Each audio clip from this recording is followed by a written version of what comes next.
بالله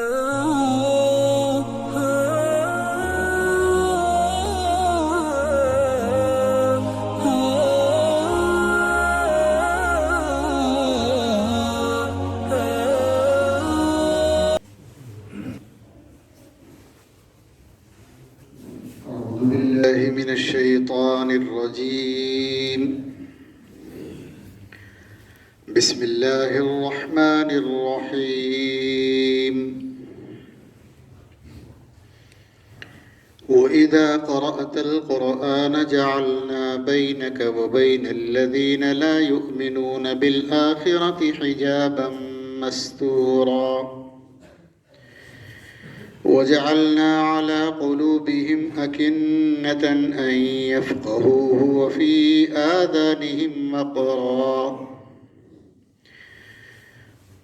وإذا ذكرت ربك في القرآن وحده ولوا على أدبارهم نفورا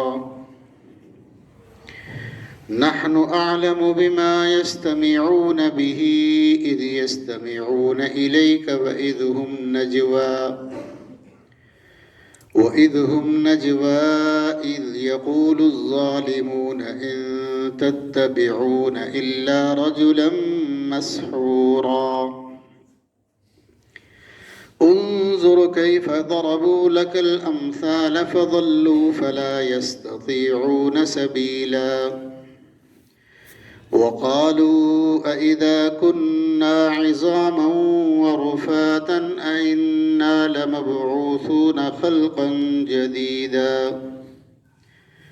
قل كونوا حجارة أو حديدا أو خلقا مما يكبر في صدوركم فسيقولون من يعيدنا قل الذي فطركم أول مرة فسينغضون إليك رؤوسهم ويقولون متاه قل عسى أن يكون قريبا يوم يدعوكم فتستجيبون بحمده وتظنون إن لبثتم إلا قليلا.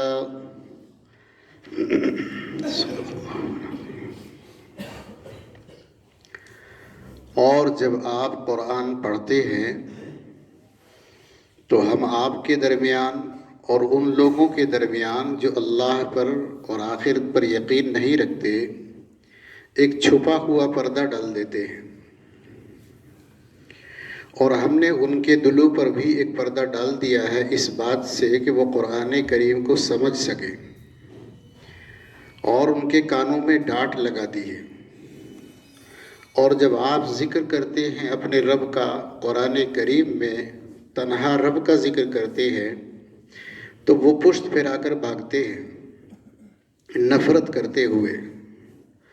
اور ہم خوب جانتے ہیں اس چیز کو کہ جس وجہ سے یہ کان لگاتے ہیں، کیونکہ جب یہ آپ کی طرف کان لگاتے ہیں اور مشورے کرتے ہیں، اس وقت ظالم لوگ یہ کہتے ہیں کہ تم تو ایک ایسے آدمی کی بات پر چلتے ہو جس پر جادو کیا ہوا ہے۔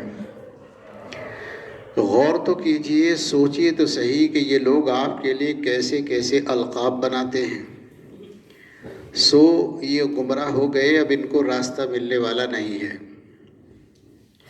اور وہ لوگ کہتے ہیں کہ جب ہم ہڈیاں ہو گئے اور چورا چورا ہو گئے تو کیا ہمیں نئی مرتبہ پیدا کیا جانا ہے؟ آپ کہہ دیجئے کہ تم پتھر بن جاؤ یا لوہا بن جاؤ یا کوئی اور ایسی مخلوق بن جاؤ جو تمہارے دل و دماغ میں اور زیادہ مشکل ہو، اور پھر وہ کہیں گے کہ کون لوٹائے گا ہمیں؟ آپ کہہ دیجئے کہ وہی ذات جس نے تم کو پہلی مرتبہ پیدا کیا۔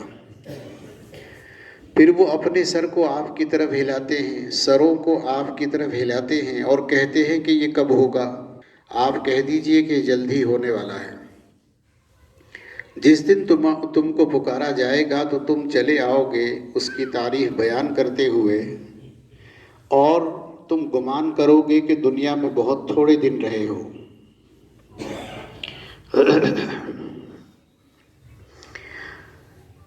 سورہ بنی اسرائیل کی جو آیات آج تلاوت کی گئی ہے وہ آیت نمبر 45 سے آیت نمبر 52 تک پڑھی گئی ہے اور اس کا ترجمہ کیا گیا ہے۔ اس سے پہلی آیات میں اللہ تعالیٰ نے ارشاد فرمایا تھا قُلْ لَوْ كَانَ مَعَهُ آلِهَةٌ كَمَا يَقُولُونَ إِذًا لَابْتَغَوْا إِلَىٰ ذِي الْعَرْشِ سَبِيلًا۔ اللہ تعالیٰ نے فرمایا تھا کہ اگر زمین و آسمان میں چند معبود ہوتے، اللہ کے سوا بھی کوئی اور معبود ہوتا تو پھر تو ابھی تک تو یہ اللہ تک پہنچنے کا راستہ نکال لیتے۔ یعنی بات یہ ہے کہ جو لوگ اللہ کو مانتے ہیں اور جو لوگ اللہ کو نہیں مانتے ہیں تو نہ ماننے والے ہمیشہ ضد پر اڑے رہتے ہیں اور اٹکل پچو باتیں کرتے رہتے ہیں، اور جو ماننے والے ہیں وہ تو اللہ تعالیٰ کے سامنے ہر بات میں سر تسلیم خم کر دیتے ہیں۔ اب جو اللہ تعالیٰ کی بات کو نہیں مانتے یا اللہ کے وجود کو، اس کی صفات کو تسلیم نہیں کرتے، وہ نبی کریم صلی اللہ علیہ وسلم کے سامنے مختلف قسم کی باتیں کرتے تھے اور ان کی سمجھ میں قرآن کریم کی باتیں آتی نہیں تھی، اس لیے کہ قرآن کریم میں اللہ تعالیٰ نے جگہ جگہ اپنی ذات اور صفات کا ذکر کیا ہے۔ عموماً یہ تو ہوتا تھا زمانے قدیم میں، زمانے جاہلیت میں، کہ لوگ اللہ کے نام سے اللہ کو مانتے تھے لیکن اللہ کی جو صفات ہیں ان کو نہیں مانتے تھے۔ مثال کے طور پر اللہ تعالیٰ کی صفت ہے دیکھنا، سننا، اور ساری دنیا کے انسانوں کو اور جانوروں کو اور جناتوں کو رزق دینا، یہ اللہ کا کام ہے۔ زندگی دینا، موت دینا، عزت دینا، یہ سب اللہ کا کام ہے۔ یہ باتیں وہ تسلیم نہیں کرتے تھے۔ مطلب یہ ہے کہ وہ یہ کہتے تھے کہ جب دنیا میں کوئی بادشاہ کسی حکومت کو چلاتا ہے تو بادشاہ کو حکومت چلانے کے لیے بہت سارے وزیروں کی، منسٹروں کی ضرورت ہوتی ہے۔ وزیر اور منسٹر بادشاہ کو مشورہ دیتے ہیں کہ یہ کام کرنا ہے اور یہ کام نہیں کرنا ہے۔ بادشاہ اپنے منسٹروں کو ذمہ داری دیتا ہے، کسی کو اس کا ذمہ دار بناتا ہے کہ وہ شہر کے اندر امن قائم رہے، آپ اس پر توجہ رکھیں۔ کسی کو آب پاشی کا، کھیتیوں کا، زمینوں کا وزیر اور منسٹر بناتا ہے، کسی کو گورنمنٹ کی آمدنی اور ٹیکس وغیرہ کا منسٹر بناتا ہے، اور کسی کو تعلیم کا منسٹر بناتا ہے۔ اس طرح سے مختلف منسٹروں کے ذریعے سے، وزیروں کے ذریعے سے بادشاہ کا کام چلتا ہے۔ وہ یہ سمجھتے تھے کہ بے شک اللہ اللہ ہے، اللہ نے ساری دنیا بنائی ہے، لیکن وہ تنہا اکیلا بارش کیسے برسائے گا، اتنے سارے لوگوں کو روزی کیسے دے گا، اتنے سارے انسانوں کو زندہ کرنا، مارنا، یہ کیسے ممکن ہے؟ ظاہر ہے کہ کچھ نہ کچھ تو ایسے ہیں کہ جو اس کے ان کاموں کو بنانے میں شریک ہیں۔ مثلاً یہ ہے کہ بارش برسانے والا بھی ایک ہے، روزی دینے والا بھی کوئی ہے، اسی طریقے سے انسانوں کو پیدا کرنے والا بھی کوئی ہے۔ تو یہ صفات کے الگ الگ چھوٹے چھوٹے خدا ہیں۔ اب اگر اصل اللہ تک، بڑے تک پہنچنا ہے تو ان چھوٹے والوں کو راضی کرو، یہ راضی ہو جائیں گے تو یہ ہمارا کام وہاں تک پہنچائیں گے۔ یہی بہت سارے دھرموں میں، مذہبوں میں عقیدہ چلا آتا ہے۔ اللہ تبارک و تعالیٰ چونکہ اپنی ذات میں جس طرح تنہا ہے، اپنی صفات میں بھی تنہا ہے۔ قرآن کریم میں اللہ تعالیٰ نے یہ فرمایا ہے کہ جب ہم کسی چیز کا ارادہ کرتے ہیں تو بس ہمیں اتنا کہنا ہوتا ہے کن فیکون، ہو جا، وہ ہو جاتی ہے۔ ہمیں اس کے لیے باقاعدہ پلان بنانے کی، نقشہ بنانے کی، اسٹیمیٹ بنانے کی، مٹیریل اکٹھا کرنے کی ضرورت نہیں پڑتی۔ یعنی اللہ تعالیٰ نے اتنا بڑا آسمان بنایا تو اتنا بڑا آسمان ہے کہ اس کی لمبائی، چوڑائی، موٹائی، اس کے اندر کیا کیا چیزیں لگی ہوئی ہیں، کتنے ستارے ہیں، چاند ہے، اور کیا کیا ہے اس کے اندر، آج تک کسی کو پتہ نہیں چلا۔ اتنا مضبوط، اتنا اونچا بلند، اتنا بڑا آسمان بنانا کسی انسان کے بس کی بات تو کیا سارے انسان، سارے جناتوں، سارے فرشتوں کے بس کی بات نہیں ہے۔ اب عقل انسان کی سے گوارا نہیں کرتی کہ اتنا بڑا آسمان بنانے میں اللہ تعالیٰ کو کسی کی ضرورت نہیں، وہ کسی کا محتاج نہیں، ایسا کیسے ہو سکتا ہے؟ یہی زمین کا حال ہے، یہی سمندر کا حال ہے، یہی انسانوں کا حال ہے۔ اتنے سارے انسان پیدا کرنا تو بہت مشکل کام ہے۔ تو بہرحال لوگ ان باتوں کو مانتے نہیں تھے۔ قرآن کریم میں تو یہی کہا جاتا ہے، ہر جگہ یہی بتا جاتا ہے کہ وَأَنزَلْنَا مِنَ السَّمَاءِ مَاءً طَهُورًا، آسمان سے بارش ہم برساتے ہیں، ہم ہی بارش کے بعد زمین، مردہ زمین کو زندہ کرتے ہیں، ہم ہی انسانوں کو پیدا کرتے ہیں۔ الذی خلق الموت والحیات لیبلوکم ایکم احسن عملا، اللہ فرماتے ہیں زندگی بھی ہم ہی دیتے ہیں، موت بھی ہم ہی دیتے ہیں۔ تبارک الذی بیدہ الملک وہو علی کل شیء قدیر، بڑی برکت والی ہے وہ ذات جس کے قبضے میں ساری حکومت ہے، وہ ہر چیز پر قادر ہے، جو چاہتا ہے وہ کرتا ہے، جو وہ چاہتا ہے وہی کرتا ہے، اور اسے کرنے سے کوئی روک نہیں سکتا۔ ساری دنیا کے انسان جب بھی پیدا ہوتے ہیں تو عام طور سے ایک مرد ایک عورت جب آپس میں ملتے ہیں تو بچہ پیدا ہوتا ہے۔ ساری دنیا کے ڈاکٹروں کا اس پر اتفاق ہے کہ بچہ پیدا ہونے کا ذریعہ تو یہی ہے۔ لیکن اللہ تعالیٰ نے حضرت آدم کو پیدا کیا تو ان کا نہ کوئی باپ تھا، نہ ان کی کوئی ماں تھی۔ حضرت آدم علیہ السلام کو پیدا کرنے کے بعد حضرت حوا کو صرف ان کی بائیں پسلی سے پیدا کر دیا، پیٹ میں بھی نہیں رکھا، 9 مہینے بھی نہیں رکھا، پیٹ سے بھی نہیں نکالا، دودھ بھی پینے کی ان کو ضرورت نہیں پڑی ہے، بس پیدا ہونے کے بعد فوراً جوان ان کے برابر میں لیٹی ہوئی تھی۔ اب ان کو کسی نے پالا پوسا بھی نہیں کہ صاحب ان کو لیٹرین باتھ روم کرایا ہو اور کپڑے بدلے ہوں اور کئی سالوں میں جا کر وہ جوان ہوئی ہو، ایسا بھی کچھ نہیں ہوا ہے۔ یہ ہے اللہ کا نظام، وہ تو جب چاہتا ہے جو چاہتا ہے وہ کر دیتا ہے۔ حضرت عیسیٰ علیہ السلام کو پیدا کیا ماں سے، مگر باپ نہیں تھا، بغیر باپ کے پیدا کر دیا حضرت عیسیٰ علیہ السلام کو۔ تو اللہ تعالیٰ نے یہ سب کچھ کر کے دکھا دیا کہ ہم سبب سے بھی پیدا کرتے ہیں، بغیر سبب کے بھی پیدا کرتے ہیں۔ قرآن کریم میں لکھا ہے یخلق ما یشاء یہب لمن یشاء اناسا ویہب لمن یشاء الذکور۔ اللہ فرماتے ہیں دیکھو ہم کسی عورت کے پیٹ سے کبھی بیٹے ہی بیٹے، کبھی بیٹیاں ہی بیٹیاں، کبھی ایک بیٹا 7 بیٹیاں، کبھی 7 بیٹے 1 بیٹی، اور کبھی کچھ بھی نہیں پیدا کرتے ہیں، ہماری مرضی کی چیز ہے۔ ہم کسی کو بیٹا دیں، کسی کو بیٹی دیں، کسی کو بیٹے ہی بیٹے دیں، کسی کو بیٹیاں ہی بیٹیاں دیں، کسی کو کچھ بیٹے، کسی کو کچھ بیٹیاں، اور کسی کو کچھ بھی نہ دیں، یہ بھی ہماری مرضی ہے، کوئی اس میں آڑے نہیں آ سکتا۔ تو بتانا یہ ہے کہ یہ اللہ تعالیٰ کی صفات ہیں، مگر کچھ لوگ ان باتوں کو تسلیم نہیں کرتے تھے، مانتے نہیں تھے۔ حضور اکرم صلی اللہ علیہ وسلم صلح حدیبیہ میں سن 6 ہجری میں عمرہ کرنے کی نیت سے نکلے مدینے سے اور مکہ پہنچے۔ مکے سے باہر ایک جگہ ہے، اس کا نام ہے حدیبیہ۔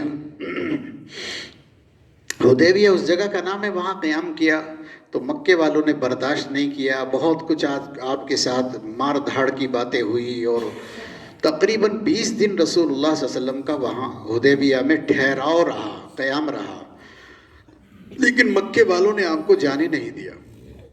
مکے والوں نے بہت آخر میں جب حد ہو گئی یہ طے کیا کہ اچھا ہمارے درمیان آپ کے درمیان صلح ہو جائے۔ صلح میں یہ طے پایا کہ اس سال تو چلے جائیے، اگلے سال آئیے، اور 3 دن کا ویزا ہے آپ کو، 3 دن سے زیادہ آپ مکے میں نہیں رہ سکتے۔ اللہ کے نبی علیہ السلام نے اسے منظور فرما لیا، اور بھی شرطیں لگی، قرآن کریم میں آگے اس کا ذکر آئے گا، انشاءاللہ تفصیل سے بتائیں گے۔ اس وقت یہ عرض کرنا ہے کہ جو صلح ہو گئی تو صلح ہونے کے بعد مکے کے لوگوں کے درمیان اور رسول اللہ صلی اللہ علیہ وسلم کے درمیان اس صلح کو باقاعدہ تحریری طور پر کاغذ پر لکھا گیا۔ جب لکھا جانے لگا تو رسول اللہ صلی اللہ علیہ وسلم نے حضرت علی رضی اللہ تعالیٰ عنہ کو بلایا اور انہیں بلا کر یوں کہا علی تم لکھو۔ حضرت علی رضی اللہ تعالیٰ عنہ لکھنا پڑھنا جانتے تھے، انہوں نے لکھنا شروع کیا۔ اللہ کے نبی علیہ الصلوۃ والسلام نے فرمایا لکھو بسم اللہ الرحمن الرحیم. وہ جو مکے والے تھے انہوں نے کہا صاحب یہ بسم اللہ الرحمن الرحیم آپ نہیں لکھ سکتے. کہا کیوں؟ کہ یہ بسم اللہ یا باسمک اللہ تو ہم جانتے ہیں اللہ کا نام ہے، یہ رحمان رحیم کون ہے یہ ہم نہیں جانتے. حالانکہ انہیں اچھی طرح سے معلوم تھا کہ رحمان کے معنی بہت زیادہ مہربانی کرنے والا اور رحیم کے معنی بھی ایسے ہی کہ بہت زیادہ رحم کرنے والا ہے. لیکن انہوں نے کہا یہ رحمان کون ہے یہ رحیم کون ہے یہ ہم نہیں جانتے، آپ اس کو ہٹاؤ. ہم تو یہی لکھتے ہیں پہلے سے باسمک اللہ، اللہ کے نام سے بس یہ لکھتے ہیں، یہ لکھو آپ، رحمان رحیم کو ہم نہیں جانتے. بہرحال قرآن کریم میں ایک جگہ اور ذکر کیا گیا ہے کہ جب کہا جاتا ہے رحمان کو سجدہ کرو تو وہ کہتے ہیں کہ یہ رحمان کون ہوتا ہے، ہمیں تو رحمان کے بارے میں نہیں معلوم رحمان کون ہے. تو اللہ تعالیٰ کی جو صفات ہیں رحم کرنے والی، وہ نام ہے اللہ کا رحمان اور رحیم، لیکن وہ مانتے نہیں تھے. اب اللہ تعالیٰ قرآن کریم میں بہت صفات اپنی ذکر کرتا ہے مسلسل. جو پابندی سے لوگ سن رہے ہیں ان کو معلوم ہے کہ اللہ تعالیٰ فرماتے ہیں ہم نے طرح طرح کے جانور پیدا کیے، طرح طرح کے پیڑ پودے پیدا کیے، پھل فروٹ پیدا کیے ہیں، اور انسانوں کے نفع کے لیے ہم نے سورج کو اور چاند کو، دن کو اور رات کو، اور کیا کیا چیزیں پیدا کیے. مگر وہ صاحب جب یہ آیتیں پڑھی جاتی تھی قرآن میں تو وہ سنتے نہیں تھے، سنی انسنی کر دیتے تھے. اللہ تعالیٰ فرماتے ہیں وَإِذَا قَرَأْتَ الْقُرْآنَ جَعَلْنَا بَيْنَكَ وَبَيْنَ الَّذِينَ لَا يُؤْمِنُونَ بِالْآخِرَةِ حِجَابًا مَسْتُورًا. جب آپ قرآن پڑھتے ہیں تو ہم آپ کے بیچ میں اور ان لوگوں کے بیچ میں جو آخرت پر یقین نہیں رکھتے ایک روحانی پردہ ڈال دیتے ہیں، جو نہ آپ کو دکھائی دیتا ہے نہ ان کو دکھائی دیتا ہے. ایسا پردہ بیچ میں ڈال دیتے ہیں. کیوں؟ فرمایا وَجَعَلْنَا عَلَىٰ قُلُوبِهِمْ أَكِنَّةً أَن يَفْقَهُوهُ وَفِي آذَانِهِمْ وَقْرًا. ہم نے ان کے دلوں پر بھی پردہ ڈال دیا ہے اس بات سے کہ وہ قرآن کو سمجھے، کانوں میں بھی ڈانٹ لگا دی ہے. وَإِذَا ذَكَرْتَ رَبَّكَ فِي الْقُرْآنِ وَحْدَهُ. اور جب آپ تنہا اللہ کی ذات کا ذکر کرتے ہیں قرآن میں، جب قرآن پڑھتے ہیں وَلَّوْا عَلَىٰ أَدْبَارِهِمْ نُفُورًا، نفرت کرتے ہوئے یا بدک کر بھاگ جاتے ہیں، پیٹ پھرا کر بھاگ جاتے ہیں، بات کو سنتے نہیں، مانتے نہیں. اللہ تعالیٰ فرماتے ہیں کہ ہمیں اچھی طرح سے معلوم ہے ان کی سمجھ میں بات آنے والی نہیں ہے. یہ اللہ کا کتنا بڑا احسان ہے کہ قرآن کریم کو سنیں اور سمجھ میں آ جائے، یہ بھی نعمت خداوندی ہے.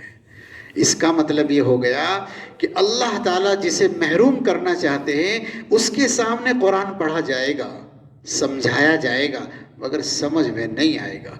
یہ سمجھ میں نہ آنا بھی خدا کا عذاب ہے.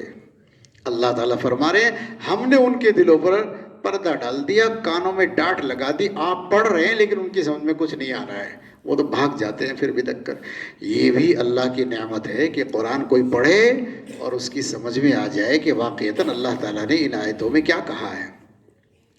اللہ فرماتے ہیں نحن اعلم بما يستمعون به اذ يستمعون اليك واذ هم نجوا اذ يقول الظالمون ان تتبعون الا رجلا مسحورا. اللہ فرماتے ہیں ہمیں خوب معلوم ہے یہ آپ کی طرف جب قرآن اترتا ہے، نازل ہوتا ہے، کان لگا کر سنتے ہیں، اور جب ان کی سمجھ میں کچھ آتا نہیں ہے تو آپس میں مشورہ کرتے ہوئے کہتے ہیں ان تتبعون الا رجلا مسحورا، کہ یہ جو ایمان والے لوگ اپنے آپ کو کہلواتے ہیں، ایمان والے لوگ کہلواتے ہیں اپنے آپ کو، ان کی یہ جس آدمی کے پیچھے لگے ہوئے یعنی محمد صلی اللہ علیہ وسلم کے، یہ تو آدمی ایسا، اس پہ جادو ہو گیا ہے، اس آدمی کے اوپر جادو ہو گیا ہے، بس اس کے پیچھے لگے پڑے. اب جب ان کی سمجھ میں کچھ آتا نہیں تھا تو وہ یہی کہتے ہیں کہ محمد کے اوپر تو جادو ہو گیا. انسان کی عادت ہے یہ انسان کی عادت ہے. جب ریزن اور وجہ اس کی سمجھ میں نہیں آتی تو اس کے دماغ میں دوسرا مسئلہ یہ آتا ہے کسی نے جادو کر دیا.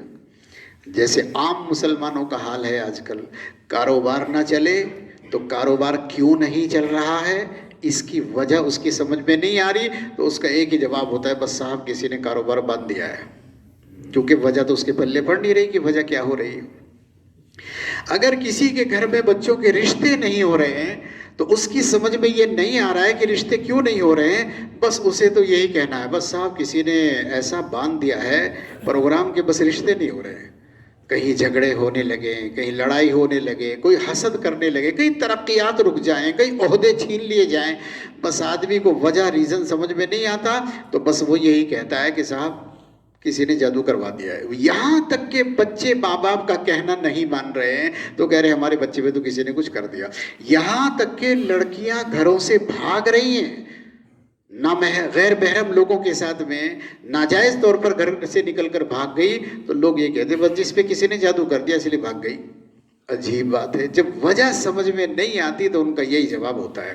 اللہ تعالیٰ نے فرمایا کہ یہ جتنے مکے والے لوگ عربی پڑھے ہوئے ہیں، عربی جانتے ہیں، عربی بولتے ہیں اور بڑی بڑی عربی بولتے ہیں، لیکن قرآن کریم میں بیان کرتا اللہ کی صفات ان کے پلے نہیں پڑتی تو کہتے ہیں صاحب یہ آدمی تو اس پہ جادو ہو گیا، محمد صلی اللہ علیہ وسلم پر جادو ہو گیا ہے.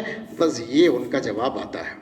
اللہ تعالیٰ فرماتے ہیں انظر کیف ضربوا لک الامثال فضلوا فلا یستطیعون سبیلا. اے محمد دیکھو تو صحیح یہ کیسے کیسے القاب آپ کے لیے نکال کر لاتے ہیں کہ اس پہ تو جادو ہو گیا. مسحورا رجلا مسحورا، یہ رجل مسحور ہے جس پر جادو ہو گیا ایسا آدمی ہے. تو اب بات یہ ہے کہ حضور اکرم صلی اللہ علیہ وسلم دیکھنے میں خوبصورت، بات کرنے میں بہت فٹ، بڑھیا